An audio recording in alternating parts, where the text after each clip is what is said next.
Assalamualaikum warahmatullahi wabarakatuh.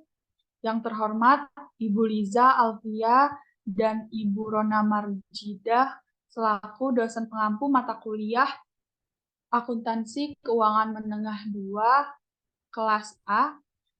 Pada kesempatan kali ini kami dari kelompok 2 ingin mempresentasikan hasil proyek Based Learning Akuntansi Keuangan Menengah 2 yang berjudul Kajian Komprehensif atas Implementasi PSAK di Perusahaan Go Public, PT Agung Podomoro Land Tbk, dan PT Alam Sutra Realty Tbk.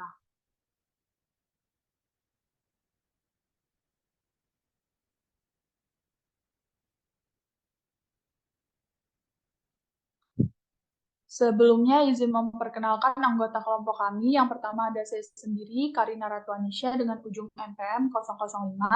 Dan yang selanjutnya ada rekan saya, Yolanda Yuristina dengan ujung NPM 071.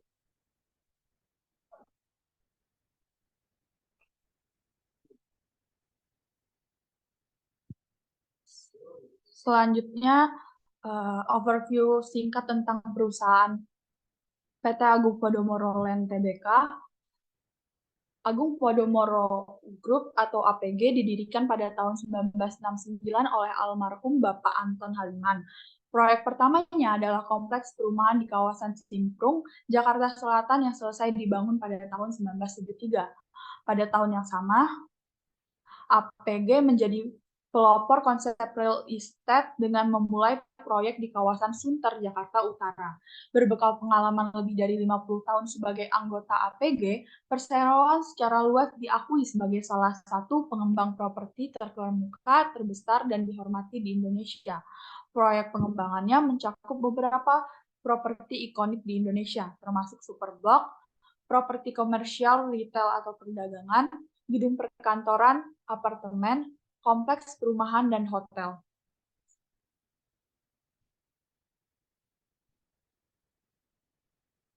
Selanjutnya ada kinerja keuangan PT Agung Podomoro pada 2021. Yang pertama ada penjualan dan pendapatan sejumlah 4.254.245.345, laba brutonya 1.429.315.050, laba rugi tahun berjalannya 541.652.380, total asetnya 29.611 juta 111.193, 71 juta 333.513, dan total ekuitasnya 10.539.777.680. Materi selanjutnya akan dilanjutkan oleh rekan saya. Baik, selanjutnya ada overview dari PT Alam Sutra Realty Tbk. Untuk profil perusahaannya sendiri, PT Alam Sutra Realty Tbk adalah perusahaan Indonesia yang bergerak di bidang pembangunan real estate. Perusahaan ini mengembangkan dan memanajemen properti-properti tempat tinggal, tempat usaha komersil, tempat industri, dan pusat perbelanjaan, kantor, dan juga tempat rekreasi. Perusahaan ini memiliki proyek-proyek real estate terbesar di Serpong, Cibitung, Cianjur, Tanjung Pinang, dan Sanur. Untuk kegiatan usaha perseroan sendiri mencakup pembangunan dan pengelolaan kawasan perumahan, komersial dan industri, serta pengelolaan pusat perbelanjaan, area rekreasi, dan perhotelan secara terpadu. Gambar di sini menunjukkan komposisi dari pemegang saham di PT Alam Sutra Realty Tbk, di mana terdiri dari institusi lokal sebanyak 75,62%, kemudian ada individu lokal sebesar 19,01%, kemudian institusi asing 5,32%, dan individu asing sebesar 0,05%. Untuk kinerja keuangan PT Alam Sutra sendiri di tahun 2021, penjualan dan pendapatan senilai 2 M 847.324, Kemudian laba brutonya ada 1M 509.214.000. Laba rugi tahun berjalannya ada 145.694.000. Total asetnya 21 miliar 933.975.000. Total ekuitasnya 12M 397.883 dan total ekuitasnya ada 9M 536.091.000. Untuk selanjutnya ada rasio keuangan dari PT Alam Sutra dan Podomoro. Untuk rasio keuangan di sini ada rasio likuiditas, rasio profitabilitas, dan rasio solvabilitas. Di mana dapat dilihat jika masing-masing rasio dari likuiditas cukup mengalami penurunan,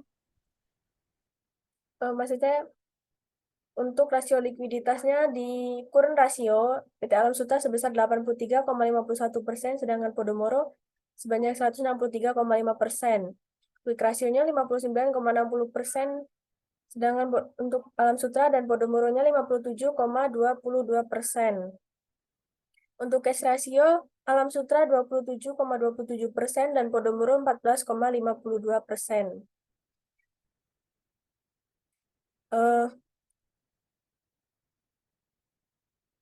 Sebuah perusahaan dikatakan sehat jika ketiga rasio likuiditas berada di atas 1 atau di atas 100%.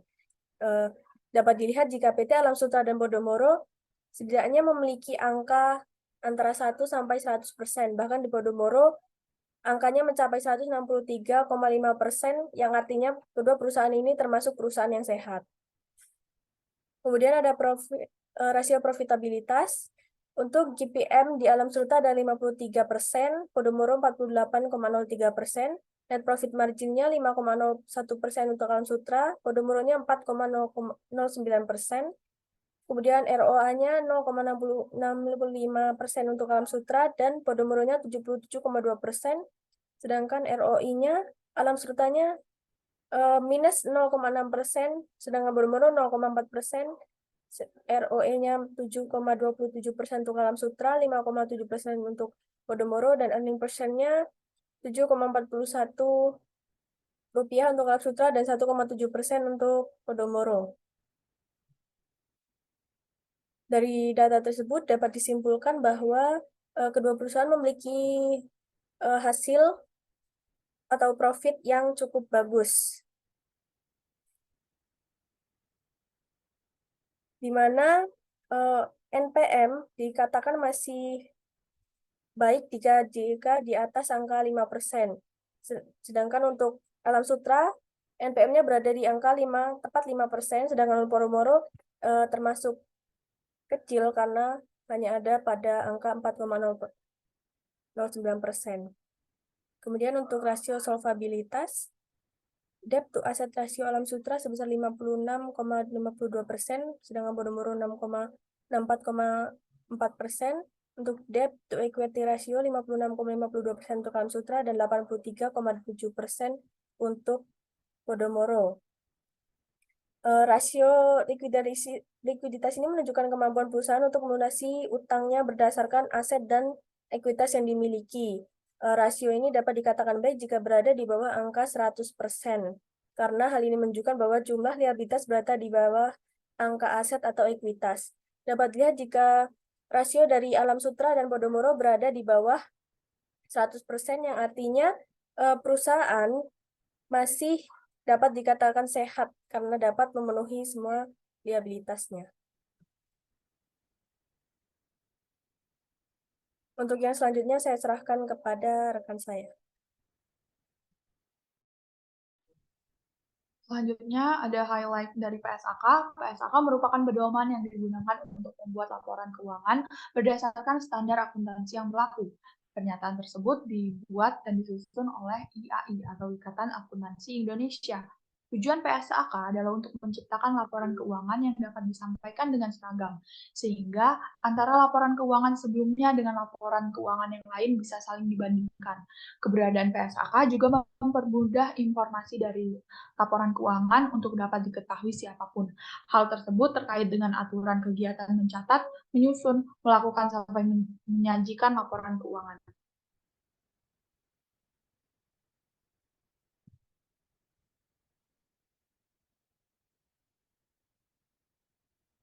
Berikut merupakan beberapa PSAK yang digunakan oleh perusahaan go publik yang bakal kami bahas. Yang pertama ada PSAK nomor 3, yaitu laporan keuangan intern. Laporan keuangan intern merupakan laporan keuangan yang berisi laporan keuangan lengkap seperti yang dideskripsikan PSAK 1, yaitu penyajian laporan keuangan atau laporan keuangan ringkas seperti yang dideskripsikan di PSAK 3 untuk suatu periode intern. Periode intern adalah suatu periode pelaporan keuangan yang lebih pendek dari 1 tahun buku penuh. Laporan keuangan intern minimum mencakup komponen berikut: laporan posisi keuangan ringkas, laporan laba rugi dan penghasilan komprehensif lain ringkas baik digabung maupun dipisah, laporan perubahan ekuitas ringkas, laporan arus kas ringkas, catatan penjelasan tertentu. Yang selanjutnya ada PSAK 5, yaitu segmen operasi.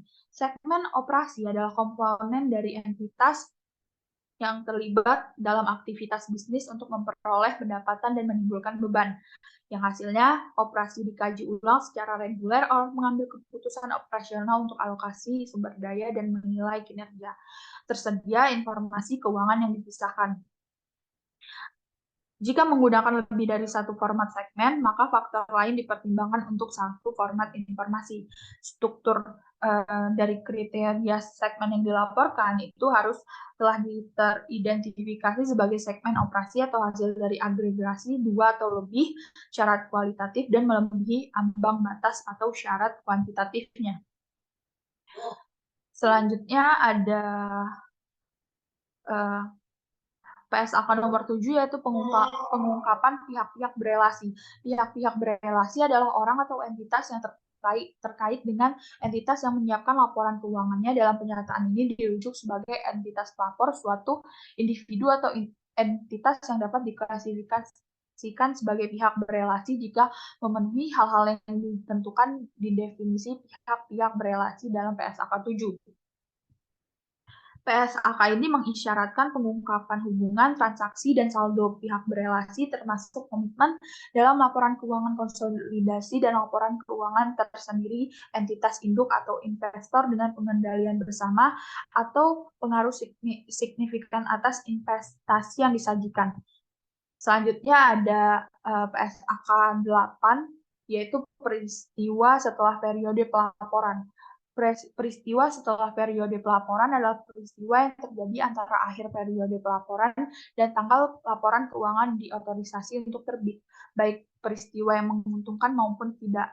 Peristiwa-peristiwanya dibagi menjadi 2 jenis, yaitu peristiwa yang memberikan bukti atas adanya kondisi pada akhir periode dan mengindikasi adanya timbulnya setelah periode pelaporan.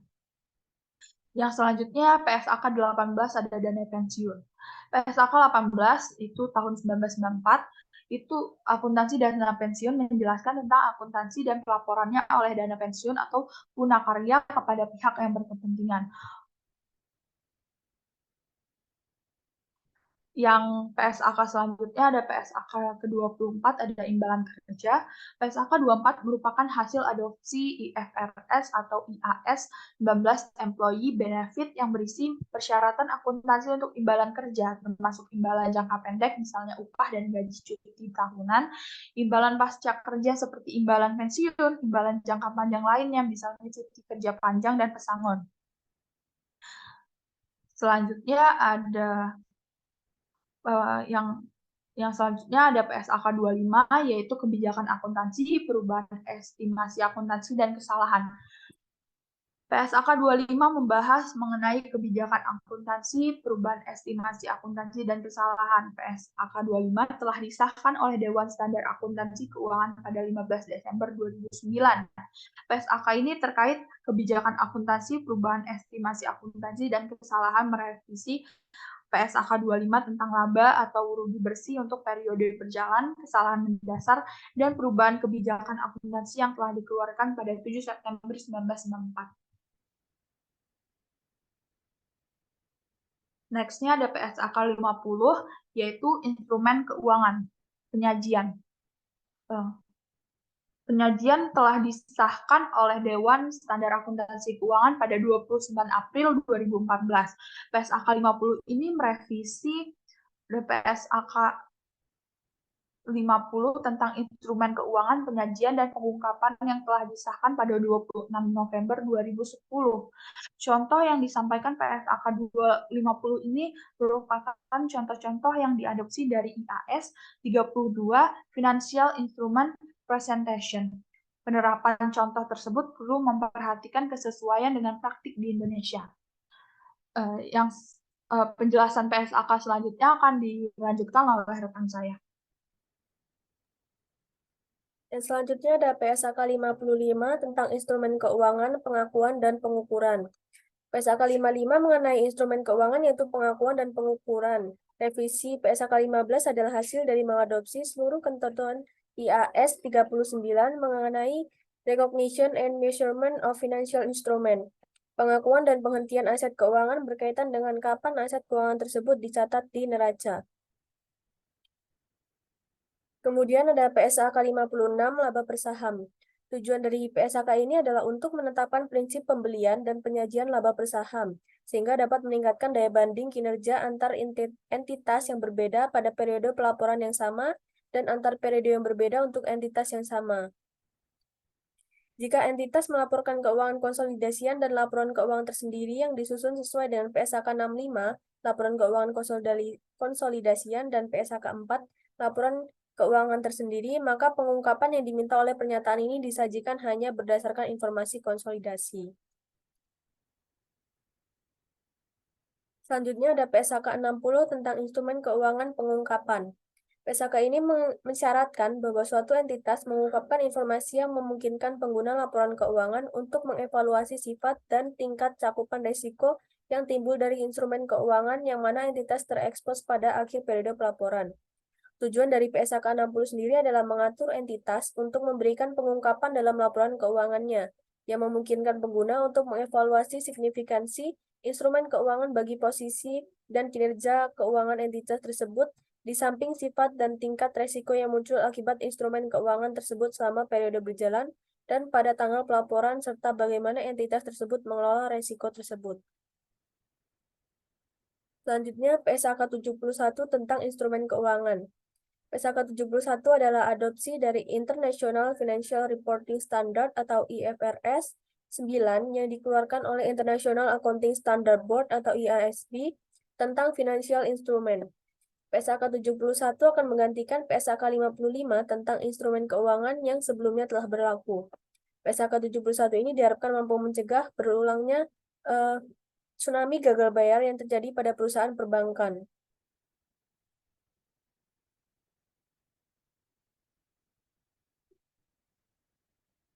Yang selanjutnya ada implementasi PSAK di PT Alam Sutra Realty Tbk. Yang pertama ada PSAK 71 tentang instrumen keuangan. Perseroan melakukan penerapan atas PSAK 71 dan 72 untuk tahun buku yang dimulai pada 1 Januari 2020, yang secara retrospektif yang dimodifikasi pada awal penerapan sebagai penyelesaian atas saldo laba yang belum ditentukan penggunanya pada tanggal 1 Januari 2020. Sebagai berikut. Di sini ditampilkan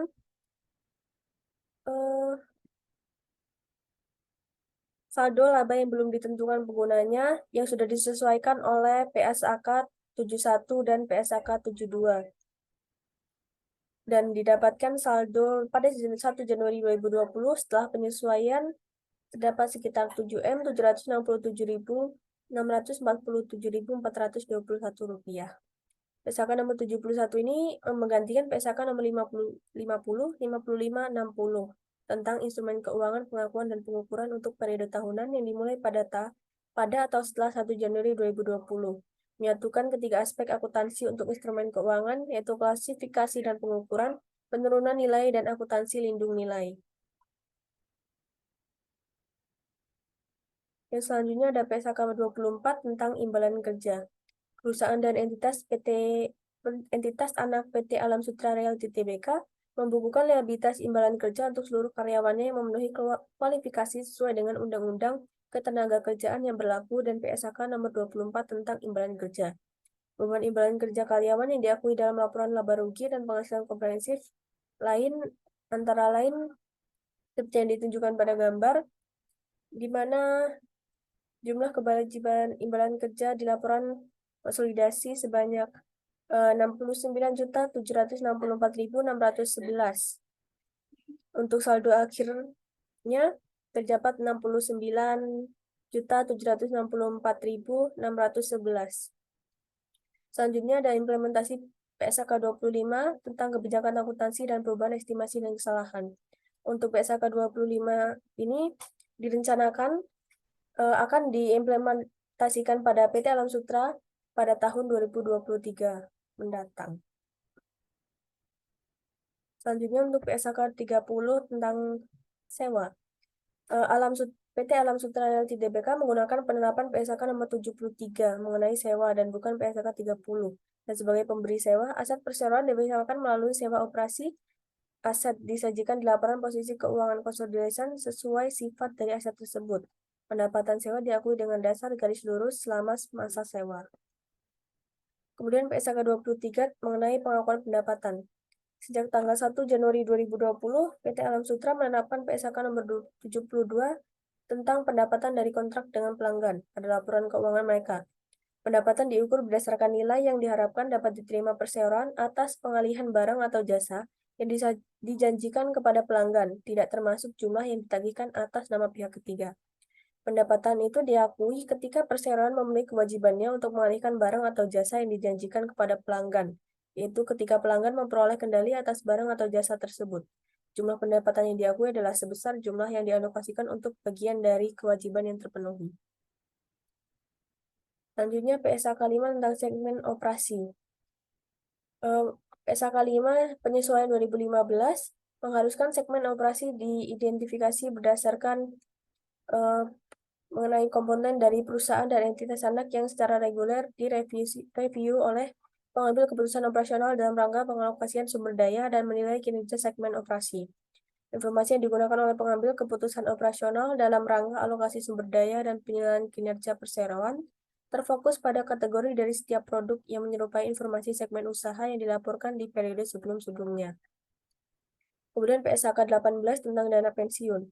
Imbalan peserta kerja karyawan seperti pensiun, uang pisah, dan uang penghargaan masa kerja dihitung berdasarkan Undang-Undang Ketenagakerjaan Nomor 13 Tahun 2003. Sejak tahun 2021, berdasarkan Undang-Undang Cipta Kerja Nomor 11 Tahun 2020 dan Peraturan Pemerintah Nomor 35 Tahun 2021, perseroan mengakui jumlah liabilitas imbalan pasti neto sebesar nilai kini kewajiban imbalan pasti pada akhir periode pelaporan dikurangi nilai wajar aset program yang dihitung oleh akuntaris independen dengan menggunakan metode Project Unit Credit. Nilai kini kewajiban imbalan pasti ditentukan dengan mendiskontokan imbalan tersebut. Selanjutnya, PSK 8 peristiwa setelah periode pelaporan. Sampai dengan tanggal penerbitan laporan keuangan konsolidasi, tidak ada kejadian penting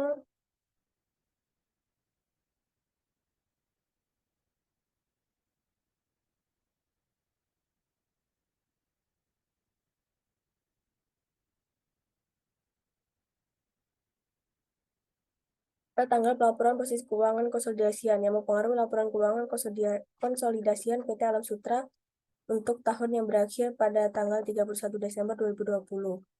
Kemudian PSK 7 pengungkapan pihak-pihak berelasi, saldo dan transaksi di pihak berelasi dari PT Alam Sutra dengan jumlah di atas 1 juta untuk transaksi dengan orang atau anggota keluarga atau senilai 0,5 dari modal disetor untuk transaksi dengan entitas. Kemudian PSAK 56 laba per saham. PT Alam Sutra Realty Tbk menetapkan PSAK nomor 65 tentang laporan keuangan konsolidasi dalam laporan keuangannya. PSAK ini menetapkan prinsip penyusunan dan penyajian laporan keuangan konsolidasian ketika entitas mengendalikan satu atau lebih entitas lain. Untuk yang selanjutnya saya kembalikan ke rekan saya.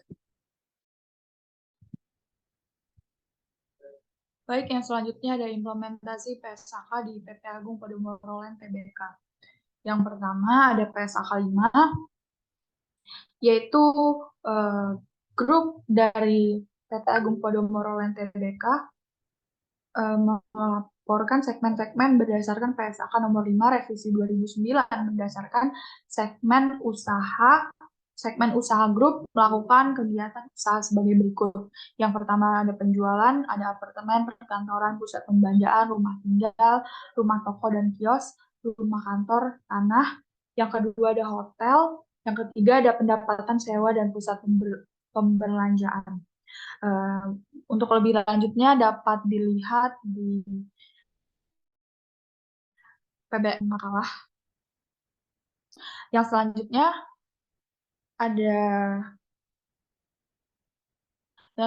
ada PSAK 7 pengungkapan pihak-pihak berelasi.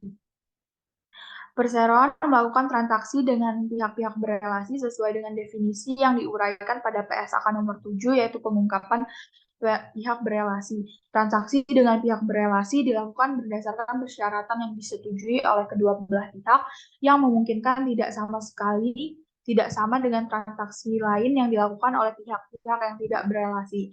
Transaksi signifikan yang dilakukan oleh pihak-pihak berelasi baik dilakukan dengan kondisi dan persyaratan yang sama dengan pihak ketiga maupun tidak diungkapkan pada catatan 42 dapat dilihat di laporan tahunannya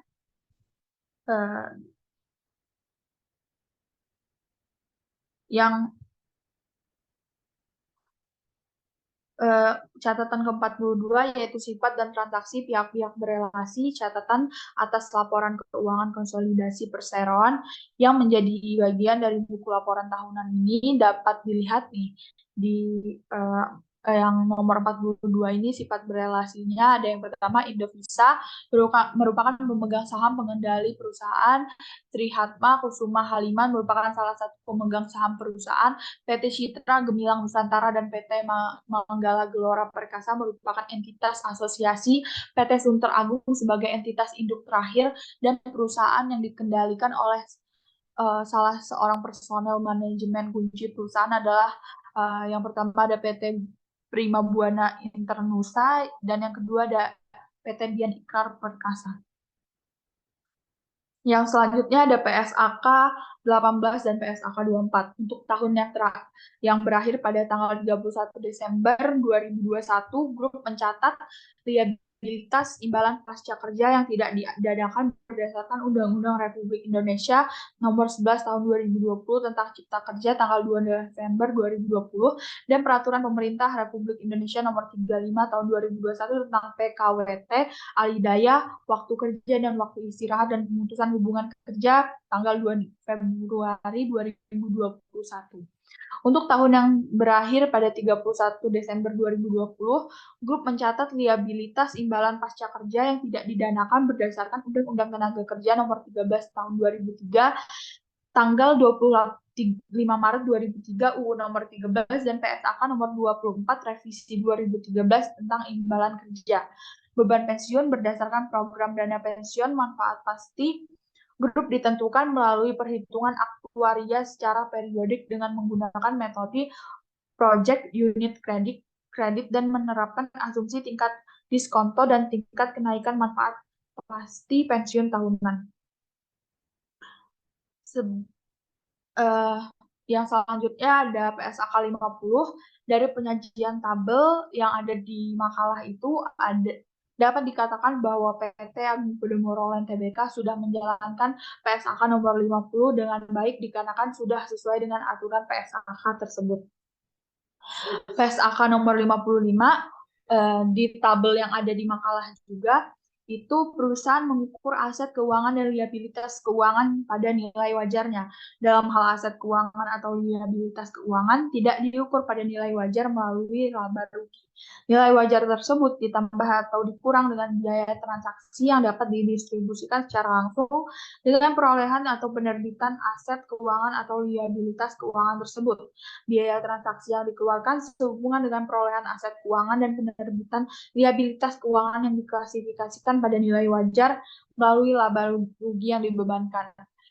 Yang PSAK 56 selanjutnya adalah laba per saham dasar dihitung dengan membagi laba neto yang didistribusikan kepada milik entitas induk dengan jumlah rata-rata tertimbang dari saham yang beredar pada tahun yang bersangkutan yang disesuaikan dengan jumlah saham biasa yang dibeli kembali. Laba per saham Lucian dihitung dengan membagi laba neto yang didistribusikan kepada pemilik entitas induk dengan jumlah rata-rata tertimbang saham biasa yang telah disesuaikan dengan dampak dari semua efek berpotensi saham biasa yang dilutif. Kita dapat melihat pada PPT itu pada tahun 2020 dan 2021 perusahaan tidak memiliki efek berpotensi saham yang dilutif. Next. Selanjutnya ada PSAK 60. Terdapat pengungkapan instrumen keuangan yang sama antara lain yang pertama saling hapus aset keuangan dan liabilitas keuangan. Yang kedua pengukuran nilai wajar. Grup menggunakan teknik penilaian yang meliputi input yang tidak didasarkan pada data pasar yang dapat diobservasi untuk mengestimasi nilai wajar dari beberapa jenis instrumen keuangan. Ada catatan nomor 46 bisa dilihat di laporan tahunan, nggak muat kalau dimasukin di PPT, yaitu memberikan informasi yang rinci mengenai asumsi utama yang digunakan dalam menentukan nilai wajar instrumen keuangan setelah analisis sensitivitas yang rinci untuk asumsi tersebut. Manajemen berpendapat bahwa teknik penilaian yang dipilih dan asumsi yang digunakan adalah tepat dalam menentukan nilai wajar dari instrumen keuangan.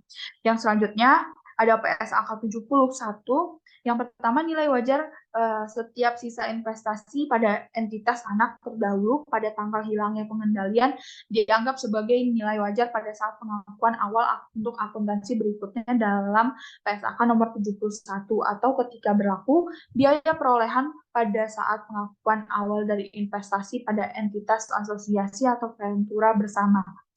Yang selanjutnya, imbalan kontingensi yang diklasifikasikan sebagai aset atau liabilitas diukur kembali setelah tanggal pelaporan sesuai dengan PSAK nomor 71 atau PSAK nomor 57, yaitu provisi, liabilitas kontingensi, dan aset kontingensi dengan laba atau rugi yang telah diakui dalam laba rugi. Yang selanjutnya ada klasifikasi dan pengukuran. Grup Podomoro ini telah mengadopsi PSAK nomor 71 yang menetapkan persyaratan dalam klasifikasi dan pengukuran dan pengukuran aset keuangan ditentukan berdasarkan model bisnis dan arus kas kontraktual baik pembayaran pokok dan bunga semata. Secara umum, aset keuangan diklasifikasi dalam 4 kategori. Yang pertama, aset keuangan dengan biaya perolehan diamortisasi, kedua aset keuangan yang diukur pada nilai wajar melalui laba rugi, yang ketiga aset keuangan pada nilai wajar melalui penghasilan komprehensif lain, keempat aset keuangan pada nilai wajar melalui penghasilan komprehensif lain tanpa daur ulang. Ya, maaf tadi sempat terputus karena Zoom-nya terbatas. Izin melanjutkan PSAK nomor 71 dari PT Agung Podomoro. Yang pertama, nilai wajar setiap sisa investasi pada entitas anak terdahulu pada tanggal hilangnya pengendalian dianggap sebagai nilai wajar pada saat pengakuan awal untuk akuntansi berikutnya dalam PSAK nomor 71 atau ketika berlaku biaya perolehan pada saat pengakuan awal dari investasi pada entitas asosiasi atau ventura bersama. Selanjutnya, imbalan kontingensi yang diklasifikasikan sebagai aset atau liabilitas diukur kembali setelah tanggal pelaporan sesuai dengan PSAK nomor 71 atau PSAK nomor 57 tentang provisi, liabilitas, kontingensi, dan aset kontingensi dengan laba atau rugi yang terjadi diakui dalam laba rugi. Yang selanjutnya ada klasifikasi dan pengukuran. Grup PT Agung Podomoro ini mengadopsi PSAK nomor 71 yang menetapkan persyaratan dalam klasifikasi dan pengukuran dan penurunan nilai aset keuangan. Klasifikasi dan pengukuran aset keuangan ditentukan berdasarkan model bisnis dan arus kas kontraktual, baik dalam pembayaran pokok dan bunga semata. Secara umum, aset keuangan diklasifikasikan menjadi 4 kategori. Yang pertama ada aset keuangan dengan biaya perolehan diamortisasi, selanjutnya yang diukur pada nilai wajar melalui laba rugi. Yang ketiga ada yang aset keuangan pada nilai wajar melalui penghasilan komprehensif lain dengan daur ulang keuntungan dan kerugian kumulatif. Yang keempat, ada aset keuangan pada nilai wajar melalui penghasilan komprehensif lain tanpa daur ulang keuntungan dan kerugian kumulatif atau instrumen ekuitas.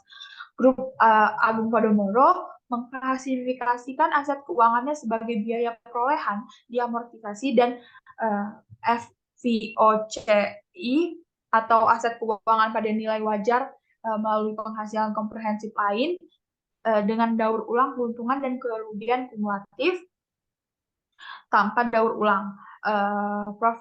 Provisi penurunan selanjutnya, provisi penurunan nilai untuk piutang usaha dan piutang lain-lain diakui berdasarkan pendekatan yang disederhanakan dalam PSAK nomor 71 dengan menggunakan matriks provisi dalam penentuan kerugian kredit ekspektasian sepanjang umurnya. Selama proses ini, probabilitas tak terbayarnya piutang dinilai. Yang terakhir, Grup Agung Podomoro menghentikan penggunaan metode ekuitas dari tanggal ketika investasinya berhenti menjadi investasi pada entitas asosiasi atau ketika investasi diklasifikasi sebagai dimiliki untuk dijual. Ketika grup mempertahankan kepentingan dalam entitas asosiasi terdahulu dan sisa kepentingan adalah aset keuangan. Grup Agung Podomoro mengukur setiap sisa kepentingan pada nilai wajar pada tanggal tersebut dan nilai wajar dianggap sebagai nilai wajarnya pada saat pengakuan awal sesuai dengan PSAK nomor 71. Yang selanjutnya ada PSAK nomor 72, Grup Agung Podomoro mengakui pendapatan sesuai dengan PSAK nomor 72, yaitu pendapatan dari kontrak dengan pelanggan, dengan melakukan analisis transaksi melalui 5 langkah model pengakuan pendapatan sebagai berikut. Yang pertama, mengidentifikasi kontrak dengan pelanggan, di mana grup mencatat kontrak dengan pelanggan hanya jika seluruh kriteria berikut terpenuhi. Kontrak telah disetujui oleh pihak dalam kontrak, kelompok usaha dapat diidentifikasi hak daripada pihak dan jangka waktu pembayaran atas barang yang dialihkan, kontrak memiliki substansi komersial dan kemungkinan besar usaha akan menerima imbalan atas barang yang dialihkan. Selanjutnya, yang kedua, mengidentifikasi kewajiban pelaksanaan dalam kontrak. Ketiga, menentukan harga transaksi. Keempat, mengalokasikan harga transaksi pada setiap kewajiban pelaksanaan. Yang kelima, mengakui pendapatan ketika kewajiban pelaksanaan telah dipenuhi pada satu waktu tertentu atau sepanjang tahun. Selanjutnya, next, PSAK nomor 73. Itu tentang penyewa dan pesewa. Grup sebagai lessor. Di sini sewa di mana grup tidak mengalihkan secara substansial seluruh resiko dan manfaat yang terkait dengan kepemilikan suatu aset diklasifikasikan sebagai sewa operasi. Pendapatan sewa dari sewa operasi diakui sebagai pendapatan dengan dasar garis lurus selama masa sewa. Biaya langsung awal yang terjadi dalam proses negosiasi dan pengaturan sewa ditambahkan ke sejumlah tercatat dari aset sewaan dan diakui sebagai dasar garis lurus selama masa sewa.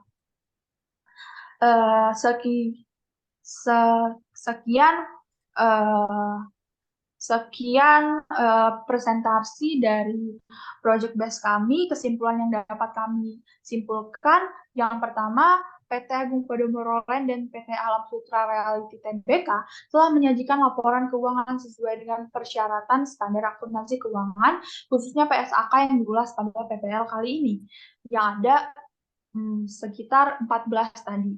Selanjutnya, perusahaan telah mengungkapkan laporan keuangan yang sesuai dengan kinerja yang baik mengingat ada kendala terkait pandemi COVID-19 beberapa tahun belakang. Kita dapat melihat penurunan yang cukup signifikan pada kinerja keuangan PT Agung Podomoro Land pada tahun 2020 dan 2021 dibandingkan tahun-tahun sebelumnya karena dampak pandemi pada industri properti. Tetapi secara keseluruhan kinerja kedua perusahaan ini masih baik dan diperkirakan ke depannya akan terus meningkat. Sekian yang dapat kami sampaikan. Jika ada salah kata, kami mohon maaf. Wassalamualaikum warahmatullahi wabarakatuh.